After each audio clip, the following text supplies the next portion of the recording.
সীমাহীন তোষণ, হিন্দু ধর্মকে কালচারাল প্রোগ্রামে পরিণত করা, পিতৃপক্ষে পুজো উদ্বোধনে যাওয়া এবং মহাকুম্ভকে মৃত্যুকুম্ভ বলা থেকে, হিন্দু ধর্মকে গন্ধা ধর্ম বলা থেকে, রাম মন্দির উদ্বোধনের দিন বিরুদ্ধে মিছিল বের করানো থেকে শুরু করে হিন্দুদের আঘাত দেওয়ার জন্য যা যা করার তিনি করেছেন, তার পুলিশ মন্ত্রিত্বে মা কালীকে প্রিজন ভ্যানে উঠতে হয়েছে।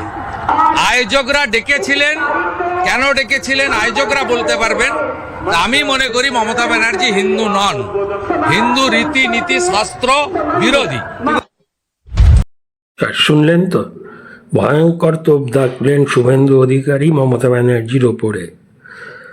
যখন মহাকুম্ভ চলছিল, পদপিষ্ট হয়ে কয়েকজন মারা গেছিলেন, তখন মমতা ব্যানার্জি বলেছিলেন ওটা মহাকুম্ভ না, মৃত্যু কুম্ভ। এই নিয়ে সারা ভারতে অনেক জলঘোলা হয়েছিল, বিতর্ক হয়েছিল।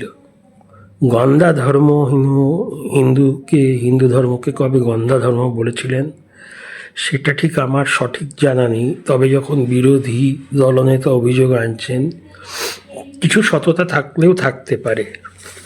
এবারে চলে আসি, উনি বলছেন সীমাহীন তোষণ চলছে। সেটা কিন্তু এক কথা ঠিক, এটা শুধু ওনার কথা না, এটা বহু মানুষ বলেছেন। এর মূলে আছে ইমাম ভাতা, যেটা দিয়ে শুরু হয়েছিল। তাছাড়া বিভিন্ন ওনাদের অনুষ্ঠানে মাথায় কাপড় জড়িয়ে যাওয়ানো। এছাড়া আরও বড় কন্ট্রোভার্সি বেরিয়েছিল যখন দুর্গাপুজো উদ্বোধন বা দুর্গাপুজোর কোনো অনুষ্ঠানে উনি মাথায় কাপড় জড়িয়ে গেছিলেন। যদিও ওনাদের তরফ থেকে বলা হয়েছিল সর্দি লাগার কারণে বা ঠান্ডা লাগার কারণে এই কাজটি করেছিলেন, কিন্তু সেটা কেউ বিশ্বাস করেননি। অনেকেই হয়েছিলেন তোষণ করতে। এবারে পিতৃপক্ষে মানে মহালয়ার আগে পুজো উদ্বোধন, ভাদ্র মাসের পূর্ণিমা থেকে আশ্বিন মাসের অমাবস্যা মানে মহালয়া শেষ হওয়া অবধি চলে পিতৃপক্ষ। মানে পরলোকগত আমাদের পূর্বপুরুষদের এই সময় তর্পণ, শ্রাদ্ধ ইত্যাদি কাজ করা হয়। এই সময় দুর্গাপুজোর উদ্বোধন করতে নেই, কারণ মহালয়া শেষ হলে দেবীপক্ষের সূচনা হয়। এটা নিয়েও বলেছেন। তারপরে ভুলভাল মন্ত্র পড়া ব্যাপারটাও আছে। এবারে চলে আসি মা কালীকে প্রিজন ভ্যান। এটা হলো কাকদ্বীপে যখন দুষ্কৃতীরা মা কালীর মূর্তি ভেঙে দিয়েছিলেন, সেই সময় পুলিশ এসে গেছিল উত্তেজনা থামাতে এবং মা কালীর মূর্তিটিকে ওনারা পুলিশ ভ্যানে তুলে নেন। এ নিয়ে খুবই বিতর্ক হয়েছিল যে আমাদের আরাধ্য দেবীকে কোন দুঃসাহসে পুলিশ ভ্যানে তোলা হচ্ছে। আর গীতা পাঠে যে আজকে সমাপ্ত হলো 5 লক্ষ কণ্ঠে গীতা পাঠ, এখান থেকে আয়োজকরা নিমন্ত্রণ করেছিলেন মুখ্যমন্ত্রীকে, কিন্তু উনি যাননি।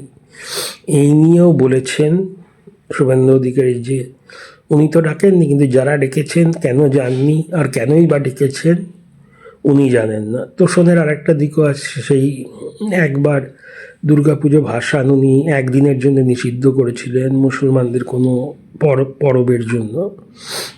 যাই হোক, এইসব কারণে শুভেন্দু অধিকারী বললেন আমাদের মুখ্যমন্ত্রী মমতা ব্যানার্জি হিন্দু বিরোধী, এবং বললেন উনি নাকি হিন্দুই নন। যাই হোক, এর উত্তরে তন্ময় ঘোষ টিএমসির মুখপাত্র বলেছেন যে গীতা পাঠ যে ময়দানে গিয়ে করতে হবে এরম কোনো কথা নেই, বাড়িতে বসেও করা যায়। তো এই হলো ব্যাপার। আপনাদের মতামত জানাবেন। ধন্যবাদ, থ্যাংক ইউ।